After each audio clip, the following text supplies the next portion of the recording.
I made a huge mistake. A mistake so large that it could very well slow things down for me on YouTube. If there was anything that I thought was going to slow me down during the YouTube grind, I thought it was going to be some sort of family emergency, or burnout, or just pure laziness. But no, instead, the thing that slowed me down was my pure stupidity. Let me explain. It all started when I wanted to clear up some storage on my Mac. And with me being a content creator, I have hours upon hours of raw footage stored up on my computer.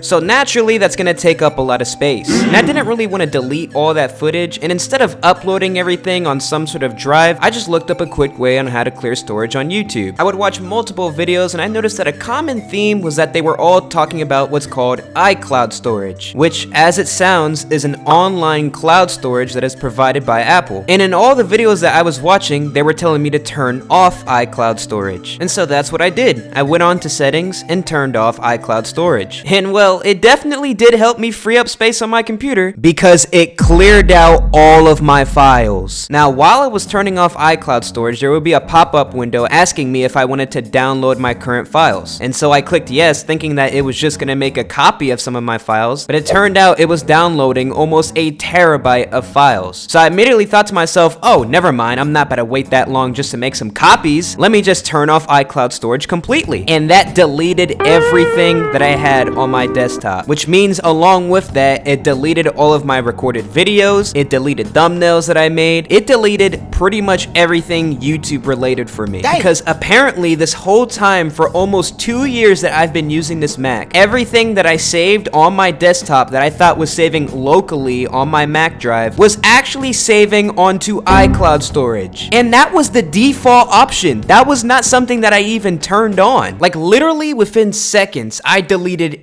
everything. I felt like Landon V2. So obviously I panicked and I immediately went to YouTube and looked up how to recover deleted files on Mac. And it doesn't help that Apple has the worst data recovery known to man. The first video that popped up was how to restore files from iCloud if you're lucky. What do you mean if you're lucky? Does Apple just let certain people restore their files and not others? But obviously at the time I was desperate and I clicked on the video anyway. And the guy literally went through and showed the procedure of going onto iCloud.com and showing that the most common occurrence for trying to restore files is that usually iCloud won't show you any files that can be restored. I would then call Apple support, and before I continue on with this rant, I just want to point out that everybody that I spoke to was extremely nice and they had really good service. Anyways, that's not the point. I would speak to one lady, told her everything that was going on, and she would basically lead me to turning iCloud storage back on. And this is what my desktop looked like after doing that. Mind you, the lady was watching my screen, so she had thought that she was able to recover my files for me. And I thought so too. So I hit a huge sigh of relief and thanked the lady for helping me out and then hung up the phone. Well, if you thought I was off the hook that easily, I wouldn't even be making this video right now. Because all of those video files that you guys are seeing on your screen right now, I couldn't access any of them. I couldn't open any of them. I couldn't put any of them in DaVinci Resolve. They were literally all just corrupted files. So I would call back Apple support, in which I would speak to a different lady, told her the whole situation, and me and this lady were on the phone for over an hour. She really did try every single solution she could possibly think of. And once again, I really appreciate that. Great hospitality from Apple support. Anyways, she would eventually get her supervisor on the phone. Now the supervisor comes in and he's like this cool, chilled, laid back kind of guy. And he gets on the phone and he's like, all right, man, let's try to get your problem solved easy peasy. And I was thinking in my head like, oh, bet this guy is gonna get my files back, bro. I got confidence in him. So I explained to him the whole situation. He was like,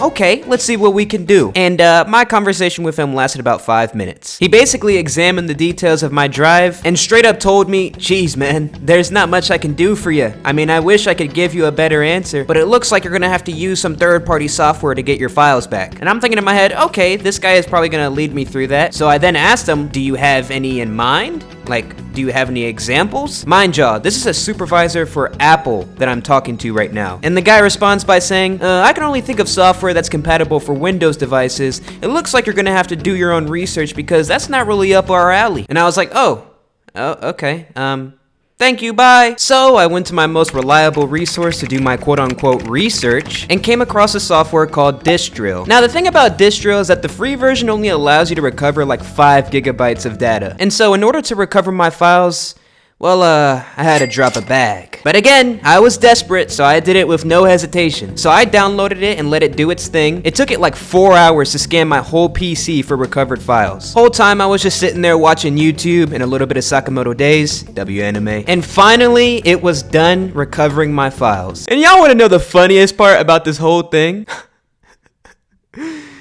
It actually did a great job and recovered all my files. Is what I wish I could say. Literally everything that it recovered was the same corrupted files that I had before. And I then realized what the problem was. Here, let me try to give y'all a visualization. Alright, so this is what happened, right? This is the iCloud that I apparently had all my data on, right? This is the data right here. I started a procedure where I was downloading it onto my Mac. And so what I think happened is that it reduced the size of the data so it could be easier to send to the Mac, right? And while it was going to the Mac, this idiot right here was like, no, I changed my mind. And then boom, the data got deleted. But this is where distro comes in. So I'm assuming what distro is usually used for is that it recovers data that is deleted by accident. Usually if you like empty out the trash can, it has like an important video in there or something. And so distro is like, no worries fam, I got you. There's your data back right now. But because I stopped the process of downloading my data onto my Mac midway, distro instead brought me a file that was reduced in size, which was basically corrupted at that point. So not only did I delete all of my data by accident, but I spent almost 6 hours trying to get it back just for things not to work out. And on top of all that, I'm down on bread. I mean, dang, I got the whole trifecta. There was so many of y'all chatting in my live stream talking about some Unk is so slow, Unk don't know how to do anything,